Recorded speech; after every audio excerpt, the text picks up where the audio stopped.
Oh, relâchez-moi. Je vous en prie. Ah, ayez pitié, centurion. Je vous en supplie. Ne m'envoyez pas en prison. Ça sert à rien de crier, ces hommes-là n'ont pas de cœur. Vous êtes trop bon. Pitié, laissez-moi partir. Mon seul crime, c'est de ne pas avoir payé mes impôts. Ma famille meurt de faim. Nous sommes désespérés. Centurion, ayez pitié. Ne m'envoyez pas en prison. Je les paierai mes taxes. S'il vous plaît, j'ai une femme et 2 enfants. Je n'y peux rien. Désolé. Je te l'ai déjà dit. Je ne peux rien faire pour toi. Pitié.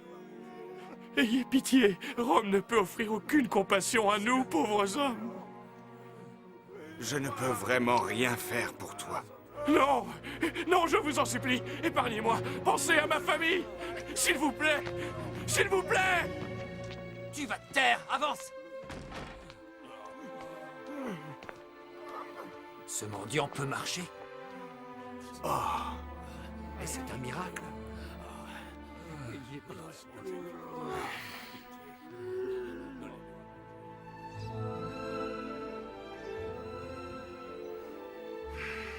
Qu'est-ce que je dois faire demain, Lycéa? La même chose qu'aujourd'hui, Centurion.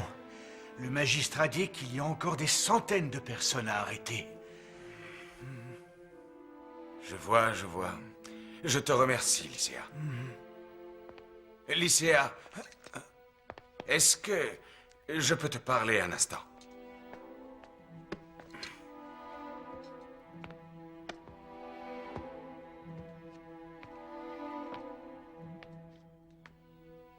Bien sûr, j'espère que je n'ai rien fait qui ait pu vous froisser, Centurion. Oh non, pas du tout. Tu aurais beaucoup de mal à me froisser. Tu es un bon serviteur et l'ami le plus fidèle que j'ai jamais eu. Parle-moi de celui en qui tu as foi. Ce Jésus. Vous l'avez vu? Oh, est-ce que vous avez ressenti ce que j'ai ressenti la première fois que je l'ai vu? Quelque chose de très spécial. Qui est donc cet homme, Lycéa? C'est le Messie. Beaucoup de gens en ont la certitude et ils croient sincèrement en lui. Ceux qui le suivent l'appellent le Seigneur. Aujourd'hui, alors que j'étais en train d'envoyer les pauvres en prison, lui, il les aidait à se remettre debout. Il leur donnait du courage, il leur redonnait espoir. Et ensuite, quand il s'est tourné vers moi, je me suis senti tellement honteux, tellement... Lycéa? Qu'est-ce que tu as? Rien, ça va aller.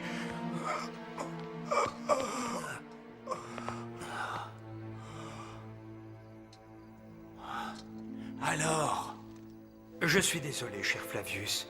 J'ai déjà observé cette maladie avant. J'ai bien peur qu'il ne voie pas le jour se lever. Mais tout allait bien cet après-midi. Je suis navré. Il n'y a vraiment rien que vous puissiez faire. Ce qu'il lui faudrait, c'est un miracle.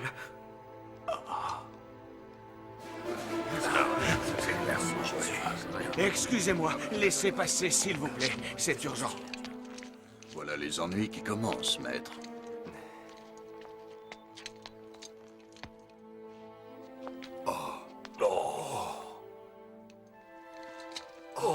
Mais qu'est-ce que... Je vous en prie. Jésus. Maître. Je n'ai jamais supplié quiconque de me rendre un service. Voilà. Mon serviteur est en train de mourir. Il est plus que mon serviteur. Il est surtout mon meilleur ami.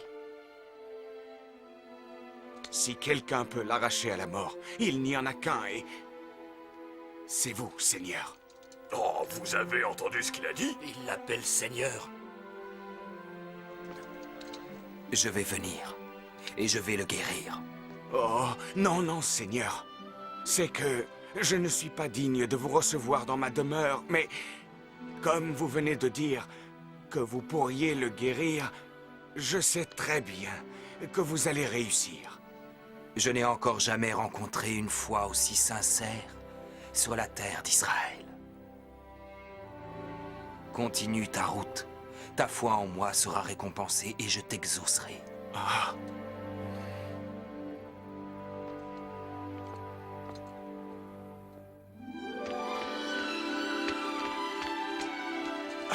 Lycéa! Lycéa! Oh, vous êtes allé voir Jésus, n'est-ce pas, maître? Je vois clair, la porte s'est ouverte et je suis libérée des ombres de la nuit. Je vois clair car je crois en lui. Plusieurs docteurs ont examiné mon fils, mais aucun d'eux n'a jamais pu le soigner. Est-ce qu'il a eu un accident? Non, Est-ce qu'il a de la fièvre? non plus. Et comment est son appétit? Son appétit va bien, à vrai dire. Bon, dans ce cas, qu'est-ce qui vous fait croire qu'il va mal? Eh bien, disons, je préférerais que vous veniez le voir et que vous l'auscultiez. Je sens que vous me cachez quelque chose. Il n'est tout de même pas lépreux, j'espère. Non. Écoutez, docteur, Caleb est mon seul et unique enfant. Si vous réussissez à le sauver, je jure de travailler toute ma vie pour vous payer.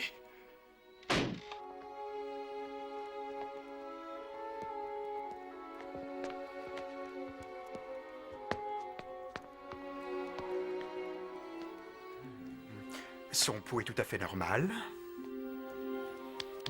Ses bras et ses jambes sont bien robustes pour quelqu'un qui reste allongé.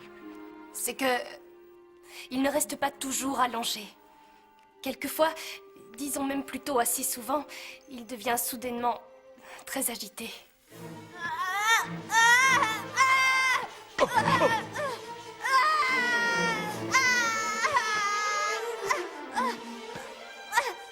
Tout va bien, Caleb. Au secours! Il va m'étouffer! Retenez-le, voyons! Non!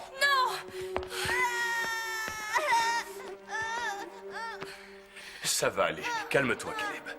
Personne ne va te faire de mal. Papa est là près de toi. Cet enfant est possédé par le démon! Non, mon fils n'est pas possédé. J'ai déjà vu le démon à l'œuvre, monsieur. Et je vous dis que cet enfant a les signes de la possession. Mais c'est impossible. Pourquoi refuser l'évidence? Parce que... Si Caleb est vraiment possédé... alors ça veut dire qu'il ne pourra jamais être guéri. C'est exact, un docteur ne peut pas grand-chose pour un homme possédé. Mais par contre, sans doute qu'il peut être guéri d'une autre façon. Il existe des prêtres qui peuvent écarter les mauvais esprits. Nous avons essayé cela. Tous des charlatans. Ils profitent du désespoir de pauvres gens comme nous. On devrait tenter un nouvel essai. Pas question. Caleb n'est pas un enfant possédé. Il est juste malade. Et je n'aurai de répit qu'après avoir trouvé le docteur capable de guérir la maladie de mon fils. Comment est-ce possible, Seigneur, que tu puisses accomplir tant de miracles? Tu sais, Pierre, même si ta foi était aussi minuscule que le noyau d'une cerise, tu pourrais dire à cette montagne, déplace-toi.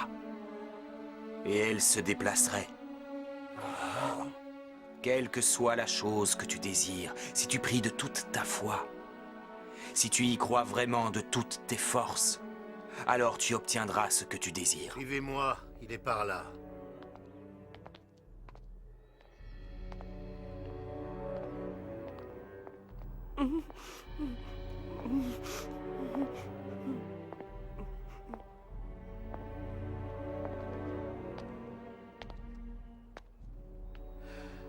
C'était son seul enfant. Et pour comble de malheur, son mari est décédé il y a seulement quelques mois. C'est la femme la plus courageuse que je connaisse. Comment va-t-elle survivre? Je suis très inquiet à son sujet. Ne pleurez pas.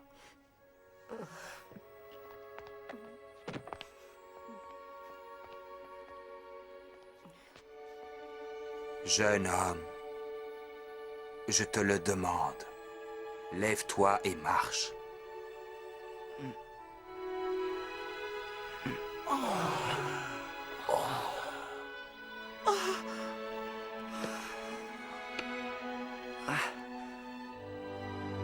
Oh, mais... Maman. Oh, mon fils est vivant.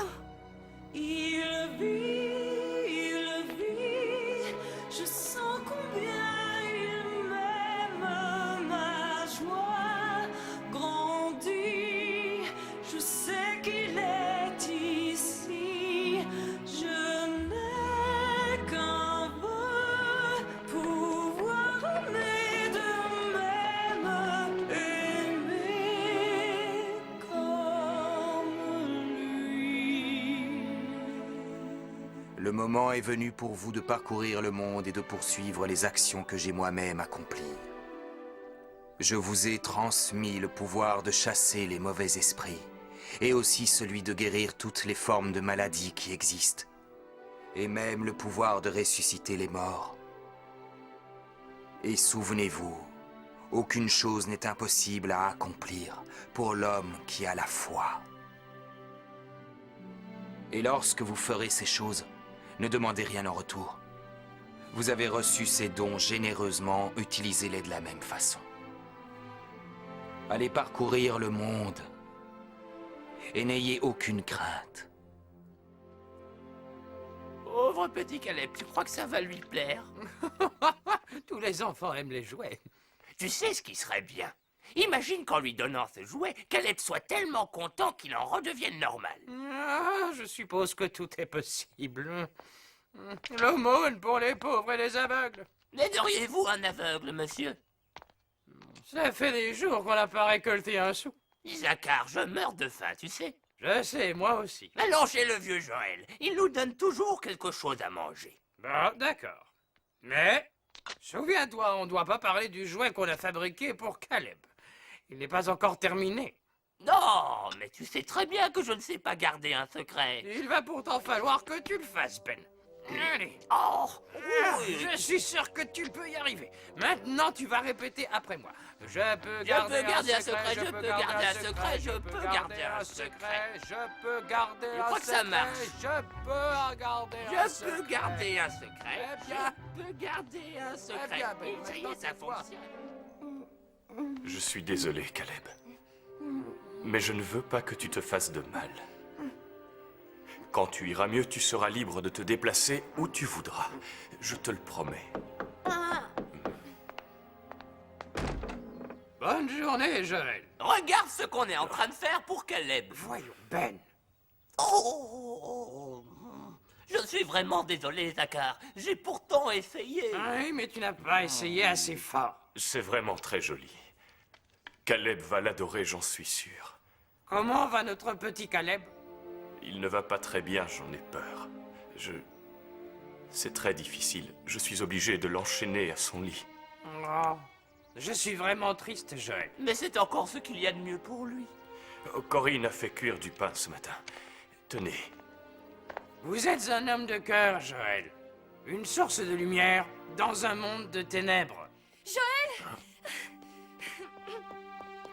Écoute, je viens de rencontrer une femme en ville. Elle m'a raconté qu'un certain rabbin nommé Jésus a fait revivre son fils alors qu'il était mort. Jésus?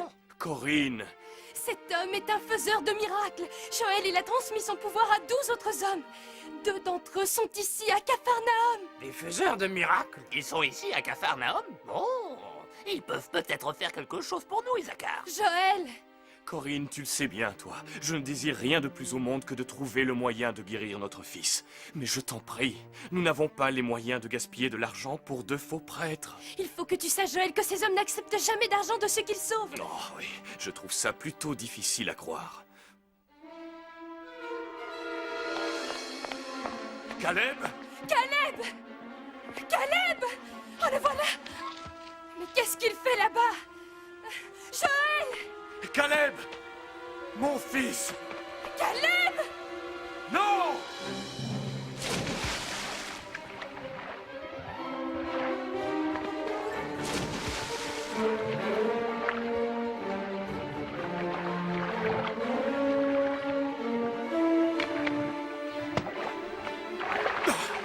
Au secours!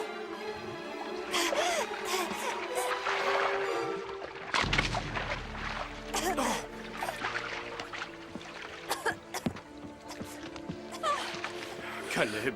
Oh, Caleb.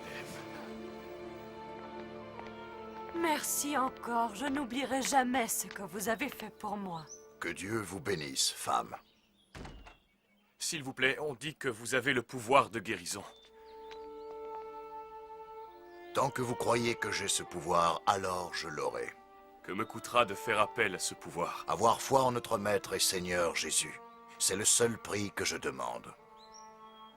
Il se trouve qu'il y a quelques années, quelque chose Quelque chose de terrible est arrivé à mon fils. Certains disent, mais j'ai du mal à le croire, que le démon est en lui. Nous n'arrivons plus à le contrôler. Oh, juste avant que cela ne survienne, Caleb était un enfant joyeux et tellement heureux de vivre. Pouvez-vous faire quelque chose pour l'aider? Caleb, toi qui as l'esprit troublé, au nom de Dieu, je demande à ton esprit de retrouver l'harmonie.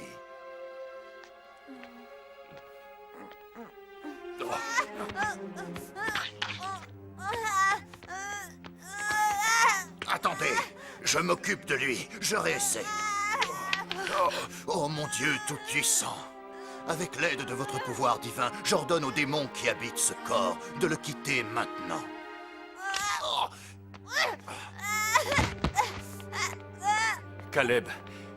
Caleb, ça va aller, mon enfant. Maman et moi, nous t'aimons tant. Tu vas voir, ça va aller. Je le savais. Oui, je savais que vous étiez des charlatans.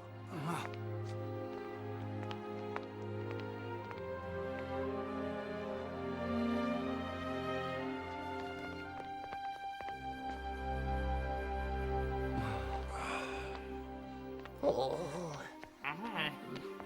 On ne réussira jamais à les trouver, Isaacar. Je te dis, moi, qu'on finira par les trouver, Ben. Et ils vont nous guérir. Je vous salue, messieurs. Quelqu'un m'a dit que vous cherchez les apôtres de Jésus. Oui. Vous savez où on peut les trouver? Non, mais je suis arrivé en ville en compagnie de Jésus lui-même. Laissez-moi vous mener à lui. Tu as entendu ça, Ben? Jésus va nous donner la vue. Jésus va nous redonner la vue.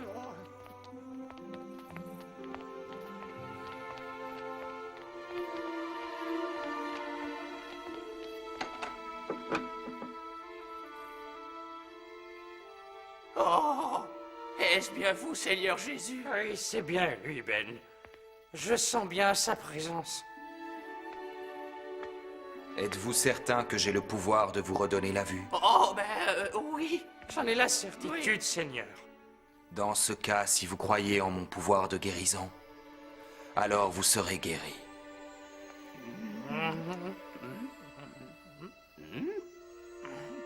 Ben! Oh, c'est toi, Isaacar! Oh, Ben! Oh, Ben à moi! Oh.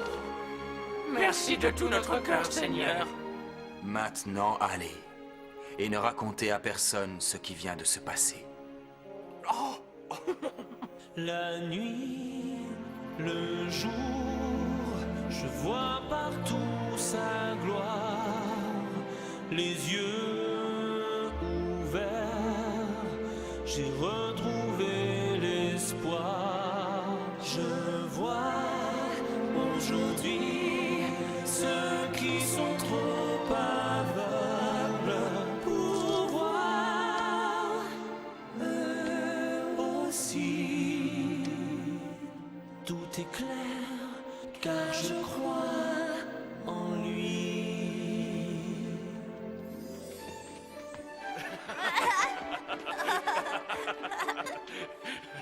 Tu ne peux pas m'attraper, tu ne peux pas m'attraper.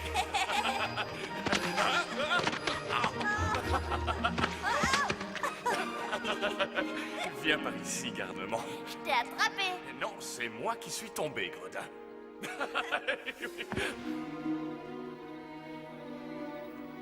Caleb. Oh, Caleb. Pardonne-moi. Je n'arrive pas à t'aider.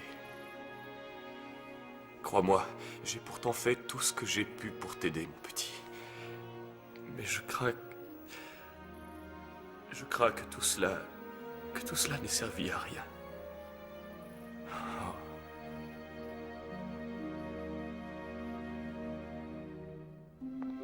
Joël, Corinne! Ouvrez-nous!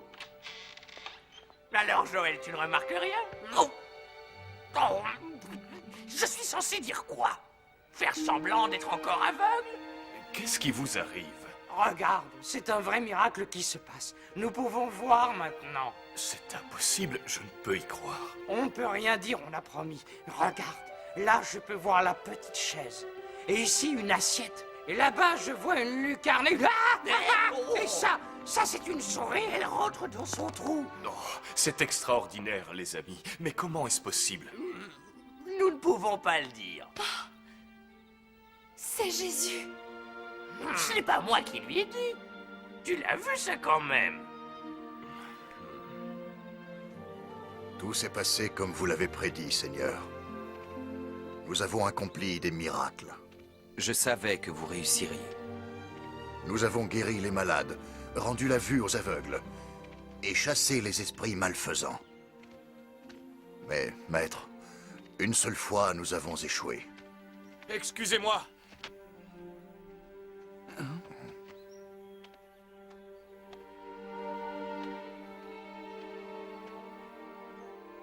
Je vous amène mon fils. Il semble être possédé par des démons très puissants. Je l'ai montré à vos disciples, mais ils n'ont pas pu le guérir. Approchez-vous de moi.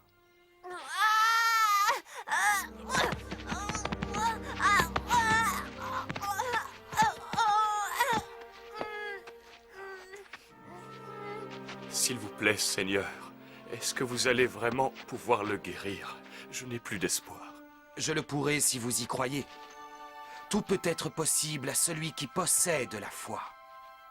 Je ne suis pas sûr de pouvoir encore y croire, Seigneur. J'y ai cru tant de fois auparavant et j'ai été tellement déçu. J'aimerais tellement y croire encore. Oh, Seigneur, aidez-moi. Je vous en prie, Seigneur. Aidez-moi à y croire une fois encore. Je te parle, esprit maléfique. Je te somme d'obéir. Sors du corps de cet enfant et n'y reviens plus jamais.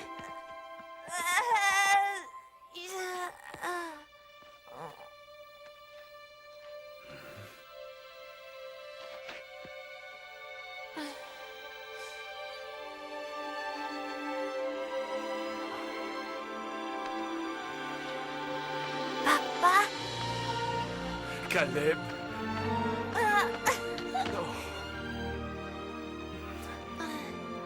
Comment vous remercier, Seigneur? Je suis si heureux. Allons annoncer la nouvelle à ta mère. Je